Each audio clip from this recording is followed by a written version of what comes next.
जळगाव जिल्ह्यातून एक अतिशय धक्कादायक आणि नागरिकांच्या आरोग्याशी खेळणारी बातमी समोर आली आहे। चोपडा शहरामध्ये एका खासगी डेअरीतून आणलेलं दूध तापवताच ते रबरासारखं ताणलं गेलं। एका माजी सैनिकानं या प्रकाराचा व्हिडिओ शेअर केलेला आहे। अन्न आणि औषध प्रशासनानं या भेसळयुक्त दुधाची तत्काळ चौकशी करण्याची मागणी केलेली आहे। साम टीव्ही मी नेहमी पाहतो, त्यावर दाखवलेल्या बातम्या रिलेट करतात।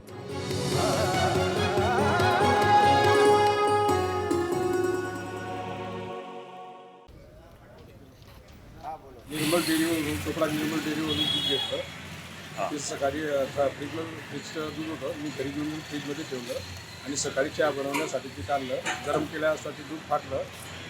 फाटल्यानंतर त्याची जी लेअर असते ना ती 3-4 फूट लांबते।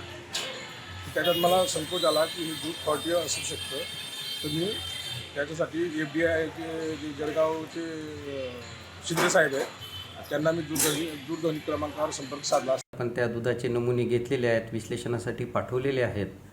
तथापि इतर कोणत्याही ग्राहकांची अशी तक्रार नाही असे विक्रेत्याने सांगितलेले आहे।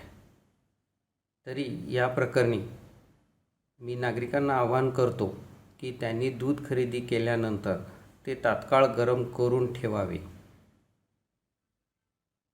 सदर प्रकरणी कोणतीही अशी अफवा व जनसामान्यात भीतीदायक वातावरण निर्माण करू नये असे मी आवाहन करतो।